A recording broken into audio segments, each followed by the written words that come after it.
Narito na ang maiinit na balitang dapat yung tutukan sa One North Central Luzon ngayong Lunes.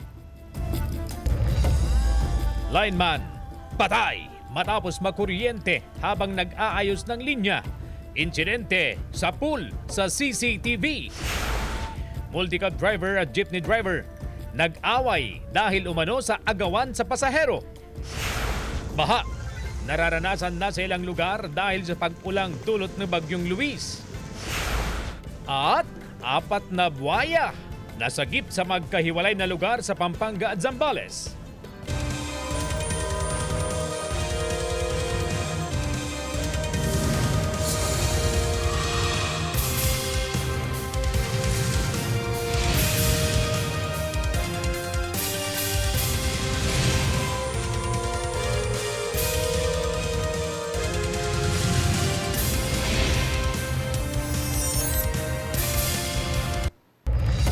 Magandang hapon, ako po si Chris Zuniga.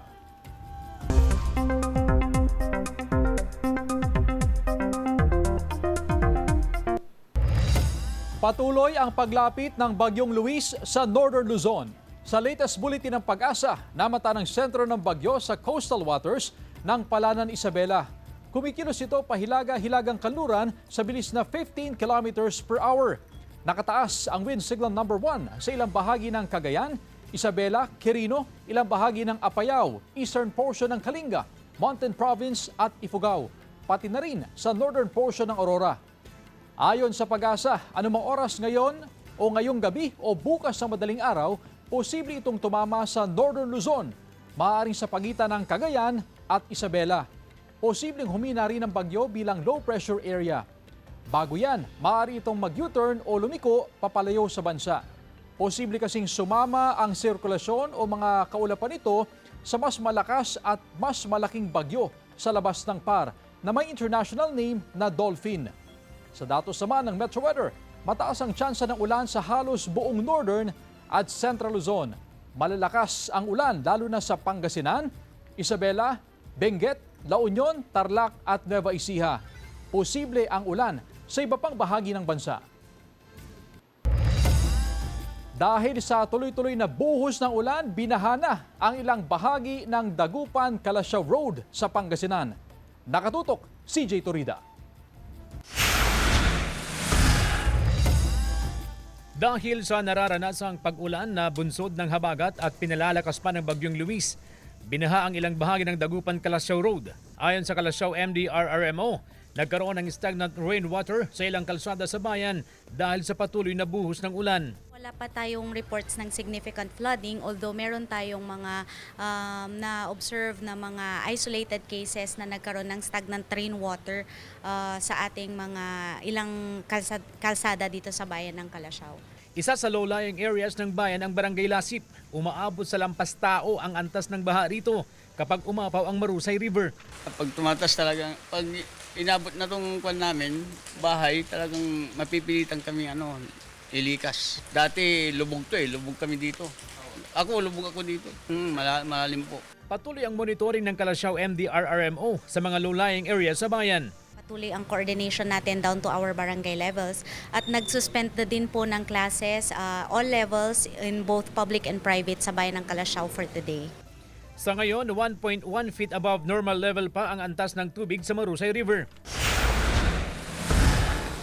Samantala, nagbabala ang Barangay Council ng Kibwar sa Alaminos City, Pangasinan na malapit nang mapuno ang kanilang dam dahil sa patuloy na pagtaas ng antas ng tubig dulot ng masamang panahon.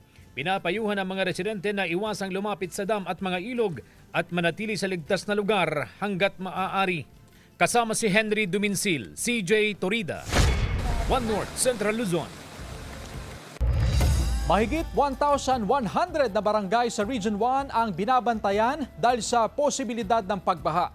Yan ang balitang tinutukan live ni Jasmine Gabriel Galban. Jasmine? Chris, maghapon naranasan ang buhos ng ulan sa malaking bahagi ng Ilocos Region. Kasabay niyan ay tuloy-tuloy ang monitoring ng Office of the Civil Defense, ganun din ang iba't ibang LGU sa mga river system at maging sa mga low-lying areas. Kagabi pa nakararanas ng malakas na ulan sa malaking bahagi ng Ilocos Region, bunsod ng habagat na sinasabayan ng epekto ng bagyong Luis. Mahigpit na minomonitor ng Office of the Civil Defense ang nasa 1,120 na barangay sa rehiyon dahil sa banta ng flash flood at landslide. Ito po specifically yung sa mga low-lying areas po natin and yung mga malalapit po sa atin pong mga river systems, ma'am. Sa Dagupan City, pahirapan ng ilang motorista dahil sa baha sa bahagi ng Tapuac Road. Apektado rin ng baha na bunsod ng high tide at epekto ng bagyo ang mahigit 50 kabahayan sa Barangay Poblacion Oeste. Sa monitoring ng mga opisyal ng barangay, umapaw na ang Caroonan Creek. Bali, so far po ngayon nung nag-check po kami, bali, ang binaba po yung sa may area ng Caroonan Creek, Sitio Macareo. Kasi talaga yung pong area yun po yung kahit high tide, lalo na ngayon, magdamag na po umuulan, talagang hindi pa rin nagsisubside yung tubig. Pag ganitong tag-ulan, talagang baha dito sa sa poblasyon. Buti nga inagahan ni Mayor yung pag-announce ng walang paso kasi syempre kawawa yung mga bata. Tuloy-tuloy ang monitoring ng otoridad sa mga river system sa rehiyon. As of 1 p.m., karamihan sa mga river system malayo pa sa critical level. Ang ating po mga river systems po sa either below normal level or mga nasa normal level po ang ating pong mga river system sa Region 1. Sa tala ng OCD1, wala pa namang umaapaw na kailugan sa rehiyon. Patuloy ang kanilang monitoring sa sitwasyon. Chris, sa mga oras nga na ito'y humupa na yung pagbaha sa ilang lugar sa Dagupan City. Karaniwan kasi, Chris, na yung pagbaha ay bunso talaga ng high tide na sinasabayan ng pag-uulan. Sa mga oras na to, Chris, sa aming kinaroroonan ay nawala na rin yung naipong tubig dito nga sa may bahagi ng Mayombo Karanglaan Road. Meron na lamang mga konting pagbaha pero sa gilid na lamang ng kalsada pero hindi rin nakakaapekto sa mga motorista. Chris? Maraming salamat, Jasmine Gabriel Galban. Samantala, RDRRMC ng Region 1, 2 at Cordillera naka-heightened alert na dahil sa bagyong Luis. Mula naman sa Isabela, may live report si Sandy Salvacio. Sandy? Chris, dahil sa epekto ng bagyong Luis at habagat ay suspendido ngayon ang klase sa trabaho at klase sa ilang mga bayan sa mga probinsya ng Cagayan at Isabela. Naka-alerto ang mga Regional Disaster Risk Reduction and Management Council sa bahagi ng North and Central Luzon dahil sa pinagsamang epekto ng Tropical Depression Luis at Southwest Monsoon o habagat. Ang Emergency Operations Center ng OCD1 nasa ilalim ng Blue Alert habang patuloy ang kanilang monitoring sa rehiyon. Nasa Blue Alert status na rin ang tanggapan ng Civil Defense sa Region 2. May mga prepositioned food and non-food items para po sa mga evacuation centers po natin just in case may mga preemptive and forced evacuation. Yung mga members po natin ng mga uniformed personnel ay may mga prepositioned response assets na rin po. Samantala, nagsagawa kanina ng pre-disaster risk assessment ang OCD-CAR at naka-standby ang mga member agencies para sa posibleng augmentation at mobilization. Sa Baguio Bontoc Road, sa bahagi ng Kaliking, Atok, Benguet, isang lane lamang ang binuksan sa mga motorista dahil sa road slip. Naglagay ng mga plastic barrier ang DPWH Benguet habang nagpapatuloy ang kanilang pagbabantay at clearing operation. Sa Ifugao, one lane passable ang Banawi Hungduan Benguet Boundary Road sa Abatan Hungduan dahil sa soil at rock collapse. Agad nagpadala ng heavy equipment ang DPWH para sa agarang paglilinis sa kalsada. Sa Aurora, pansamantalang hindi madaanan ng mga light vehicle ang spillway o river crossing sa Barangay Janad, Dipakulaw matapos tumaas ang antas ng tubig dahil sa walang tigil na pag-ulan. Pinapayuhan ng Dipakulaw MDRRMO ang mga motorista na hintayin ang pagbaba ng tubig upang makaiwas sa aksidente. Sa Isabela, umapaw ang tubig sa Anafunan at Gukab overflow bridges sa Etiague dahil sa tubig na nanggagaling sa upstream. Kasi ang Cagayan River ho natin, ma'am, is mula ho yung tubig ulan sa kabundukan sa Quirino Province and Nueva Vizcaya, bumabagsak ko dito sa Isabela, then patungo ho ng Cagayan Province. Oras-oras din ang monitoring ng mga otoridad upang matiyak na walang tatawid sa mga naturang tulay. Para hindi po sila tumuloy na po dyan sa Gukab sa not passable. Dun sa alternate route na lang po, kahit nagsasabi po kami may mga kon pa rin po. Nagpapapumilit po na hapon. Kaya Nakadeploy po ang barangay, saka inikutan pa ng PNP. At Nagpatupad na ang provincial government ng Isabela ng no swimming, sailing at liquor ban. yung aming hong mga kinauukulan ay naka-ready ho para ho sa augmentation dahil hindi ho natin may alis yung hong gale warning o banta ho ng daluyong sa mga coastal areas ho namin. Ayon sa PDRRMO, wala pang naitatalang significant flooding sa low-lying area sa probinsya. Pasado na ang mga evacuation center sakaling lumala ang epekto ng pag-uulan.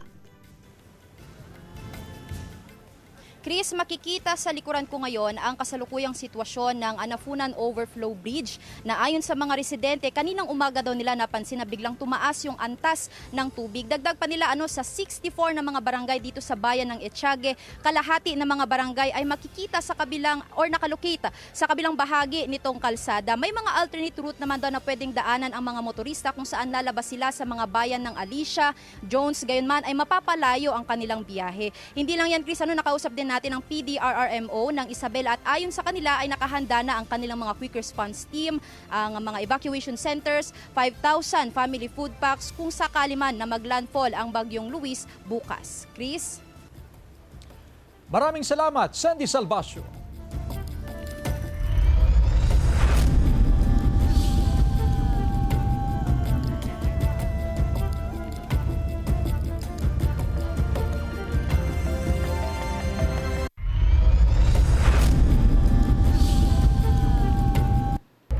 Sa kuha ng CCTV, makikita ang isang lineman na nagkukumpuni sa bahagi ng Barangay Poblasyon, Mapandan, Pangasinan.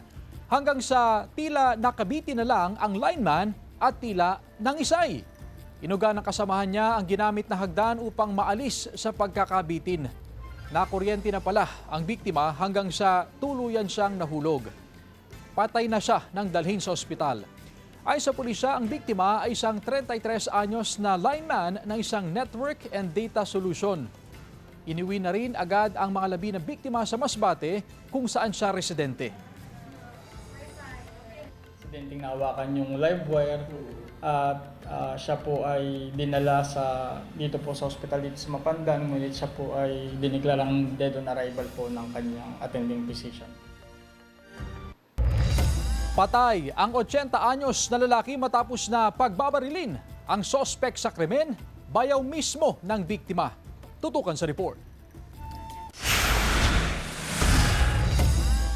Patay ang 80 anyos na lalaki matapos pagbabarilin sa Barangay PL, Baliwag, Bulacan. Residente ng San Luis, Pampanga ang biktima na sakay ng SUV noong pagbabarilin ng sospek. May tama siya ng baril sa dibdib, 2, at sa ulo, 2 din. Bali 4 na kanyang kinasawi. Bago ang insidente, nahagip sa CCTV ang isang lalaking nakasakay sa motorsiklo, nakasuot ng jacket at face mask. Hindi nakunan ang aktwal na pamamaril, pero ayon sa pulisya, ang lalaking nakasakay sa motorsiklo ang sospek. Nakunan din ang pagtakas ng sospek. Makalipas ang ilang oras, naaresto ng pulisya ang sospek sa kanyang bahay sa San Luis, Pampanga. Ayon sa pulisya, bayaw ng biktima ang 61 anyos na sospek. Nabawi sa kanyang damit at sinakyang motorsiklo. Nakuha rin ang isang baril na kargado ng mga bala. Walang maipakitang dokumento ang sospek. Tukoy natin itong suspect dahil yung isa sa mga witnesses, no, ay nakita niya itong suspect na yun yung damit. Ang nakikitang motibo ng pulisya sa krimen, away sa lupa. Itinanggi ng sospek ang krimen. Hindi ko naman ginawa yun. Kaya sa totoo lang, hindi tamang may gustong gawin ako ron, pero meron taong unang nakakuan doon.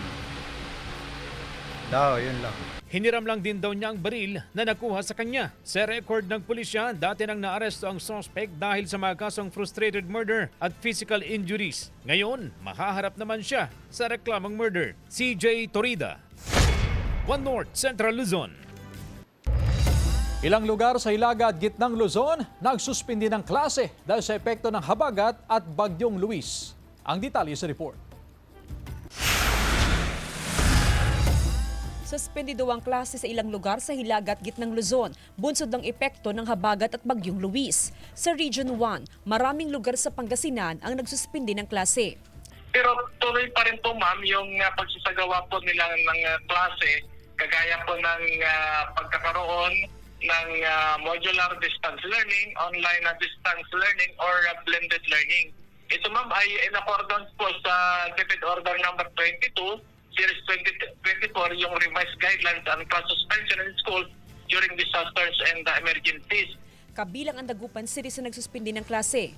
Malaking bagay para sa mga magulang ang maagang anunsyo. Para sa safety ng mga bata din po. Kaya mas maganda po yung kinakancel na agad habang hindi pa sila nakapasok ng school. Nakatutok si Mel sa kanyang anak. Pinag-aaral pa rin daw niyang anak kahit nasa loob ng bahay para hindi sayang ang sandaling walang face-to-face classes. Nagsusulat, ma'am. Yes po. May module din po sila, ma'am. Yes po. Para hindi sila may gagawin Opo. Kapakanan at seguridad ng mga learner at maging ng mga teaching and non-teaching personnel ang prioridad ng DepEd sa ganitong sitwasyon. Samantala, maaga nag-abiso ang Pangasinan Provincial Government na suspendido pa rin ang klase bukas, August 4, 2026, sa lahat ng antas ng pribado at pampublikong paaralan sa buong lalawigan. Wala ring pasok sa mga tanggapan sa gobyerno maliban sa mga naghahatid ng frontline at emergency services. Jasmine Gabriel Galban, One North Central Luzon. Naghahanda na rin ang ilang residente sa barangay Anolid sa Mangaldan, Pangasinan dahil sa unti-unting pagtaas ng Payas Creek. Sundan sa report. Sa monitoring ng mga opisyal ng Barangay Anolid sa Mangaldan, Pangasinan, unti-unting tumataas ang antas ng Payas Creek ngayong nararanasan ng pagulan. Dito lang po ang Barangay Council na mag-aabiso sa inyo kung ano po yung dapat nyong gawin at mag-ready din po kayo if in case po. At kung sakali man po, nandito lang po ang ating evacuation center. Nakabantay rin ng mga residente sa pagtaas ng tubig sa Payas Creek. Pinangangambahan ng ilan ang muling pag-apaw ng creek tulad ng naranasan noong nakarang taon. Dahil baka nga tataas, pupunta sa bahay, papasok ko. Pag umapaw na yan, papasok na rin doon yung label yung bahay namin. Pero nilinaw ng mga opisyal ng barangay na hindi na mauulit ang pagbahang naranasan noong nakaraang taon. Wala na kasing nakaharang sa daluyan ng tubig. Nakita ko nga po na medyo tumataas po yung level ng tubig. Pero kampante naman po kami na hindi po yan basta-basta aapaw sa ngayon kasi nga po naayos na po yung tulay natin dyan sa Salisay Anolid Bridge. Kaya yung pangamba namin last year, kumpara ngayon, medyo nabawasan po. Tuloy-tuloy ang pag-iikot ng MDRRMO sa iba't ibang barangay sa bayan. Sa ngayon, nasa below normal level pa ang Angalacan River. Wala rin itatalang pagbaha sa bayan. Siguro kung dire-diretso, sabi din nating 3 days, malamang ma'am na yung mga dati po nating minomonitor na barangay, for sure, magkakaroon ng tubig. Jasmine Gabriel Galban, One North Central Luzon.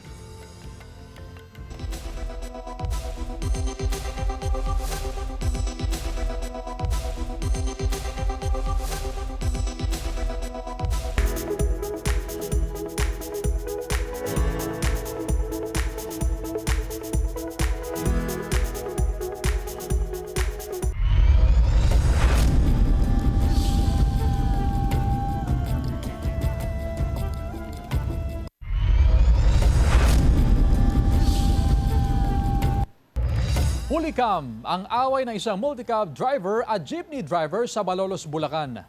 Huminto ang multicab na yan at bumaba ang driver na may hawak na pamalo. Kasamang isang lalaki, hinarang nila ang isang jeep para komprontahin ang tsuper. Habang nagsasagutan, ilang beses hinampas ng multicab driver ang jeep. Maya-maya lumabas ang jeepney driver na may hawak na kutsilyo at hinabol ang multicab driver. Ayon sa kapitan ng Barangay Bagna, agawan sa pasahero ang ugat ng away ng dalawang driver. Nagkaareglo na raw sila sa kondisyong sasagutin ng multicab driver ang pagpapagawa sa hinampas na jeep. 72 anyos na lalaki at kasamang 57 anyos na babae arestado sa drug buy-bust operation sa Pangasinan. Yan at iba pang balita sa pagtutok ni Jewel Fernandez. Timbog ang 72 anyos na lalaki at kasama niyang 57 anyos na babae sa drug buy-bust operation ng pulisya sa barangay Amanwawak, Mapandan, Pangasinan. Nakuha sa kanila ang isang pakete na naglalaman ng hinihinalang shabu. Tumangging magbigay ng pahayag ang mga sospek na nahaharap sa kaukulang kaso. Ito pong mga target natin, matagal na po minamanman ng ating kapulisan. Pareha po silang unemployed, magkasama po talaga sila dun sa isang bahay during ng pagkakandak po natin ng drug operations po. Hindi naman po sila mag-asama. Nakumpiskado sa search warrant operasyon ng otoridad ang mahigit 10 gramo ng hinihinalang shabu sa 58 anyos na lalaking nagbebenta ng gulay sa Gonzaga, Cagayan. Nagkakahalaga ng 71,400 pesos ang mga nakumpiskang illegal na droga. Nakuha rin sa kanya ang isang bala ng caliber 22, drug paraphernalia at isang sasakyan na ginagamit ng sospek sa kanyang illegal na aktibidad. Reklamong paglabag sa RA 9165 ang kaharapin ng sospek. Wala pa siyang pahayag. Jewel Fernandez, One Word, Central Luzon.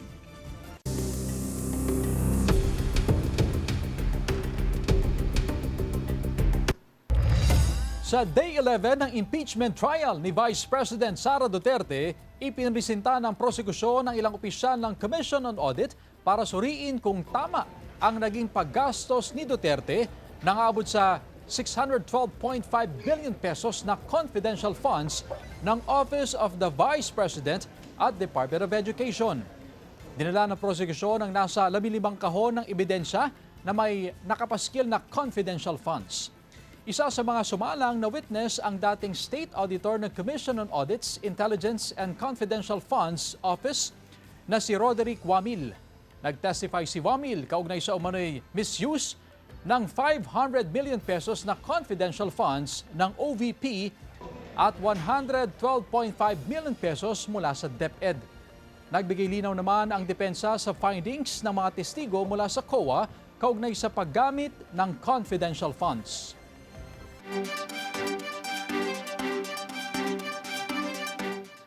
Mga kapuso, malalaking papremyo ang naghihintay sa inyo sa Kapuso Big Time Panalo Season 5. Over 6 million pesos na papremyo ang ipamimigay. Bumili lang ng participating brands na makikita sa inyong screen. At kalakip ng inyong contact details, ihulog ang inyong entries sa drop boxes sa participating branches nationwide. 2 maswerteng winners ang mag-uuwi ng grand prize na tig 2 million pesos tax-free. Marami rin na may chance manalo ng cash prizes araw-araw at linggo-linggo. Hanggang August 7, pwedeng magpadala ng entries, kaya sali na. Mag-ingat po sa fake news, fake Facebook accounts o scam text. Tutok lang sa GMA o bumisita sa official Facebook page ng GMA Promos para sa complete mechanics at announcements. Abiso naman sa mga bibili ng LPG ngayong buwan, 3 pesos kada kilogram ang itinaas sa presyo ng Petron. Sa Regasco, 2 pesos and 50 centavos ang dagdag kada kilogram o 27 pesos and 50 centavos sa kada 11 kilogram cylinder. Ayon sa LPG Marketers Association, tumaas ang presyo ng LPG dahil sa nagmahal ang presyo sa pandaigdigang merkado dahil pa rin sa tensyon sa Middle East. Samantala, may posible namang rollback sa presyo ng ilang produktong petrolyo bukas. Ayon sa oil industry sources, 20 centavos hanggang 50 centavos ang posibleng bawas presyo sa kada litro ng diesel. Posible namang 1 peso hanggang 1 peso and 30 centavos ang inaasahang rollback sa kada litro ng gasolina. Ayon sa DOE, nakakaapekto sa presyo ang nagpapatuloy na gulo sa Middle East. Pinapayuhan ng Philippine Coast Guard ang mga mangingisda at iba pang maritime stakeholders na iwasan ang designated area sa loob ng Philippine Exclusive Economic Zone. Bunso dito ng nakatakdang rocket launch ng China sa August 5, 2026 mula 10:29 hanggang 11:04 ng umaga.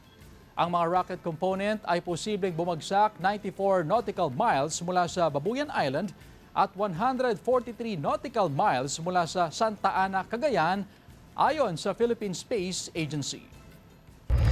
Nirescue naman ang isang 15 taong gulang na saltwater crocodile sa barangay San Agustin, Magalang, Pampanga. Matapos itong iulat ng isang concerned citizen ayon sa DNR Central Luzon. Ayon kay Roger Encarnacion, Provincial Environment and Natural Resources Officer ng Pampanga, dinala ang na-rescue na crocodile sa Global Zoo and Theme Park Alliance Incorporated para matiyak ang kaligtasan nito at ng publiko. Samantala, 3 critically endangered saltwater crocodile din ang nasagip ng Department of Environment and Natural Resources sa isinagawang Coordinated Wildlife Extraction Operation sa San Felipe, Zambales. Ayon sa Community Environment and Natural Resources Office, Olongapo City, Dinala ang mga buwaya sa isang zoo sa Subic kung saan isa sa ilalim ang mga ito sa komprehensibong veterinary assessment. Samantala, mapapanood niyo po ang episode na ito at iba pang pinakahuling lokal na balita sa official website ng GMA Regional TV, www.gmaregionaltv.com. Pwede rin kayo bumisita sa aming official YouTube channel, GMA Regional TV, at i-click ang subscribe button para sa pinaka-maiinit na balita mula sa mga rehiyon. At yan ang mga pinakamalaki at pinakahuling balita sa Hilaga at Gitnang Luzon. Maraming salamat mga kapuso, pati na ang mga kapuso natin abroad. Ako po si Chris Zuniga. Kami, ang GMA Regional TV, 1 North Central Luzon. Walang kinikilingan, walang pinoprotektahan. Noon at ngayon, serbisyong totoo.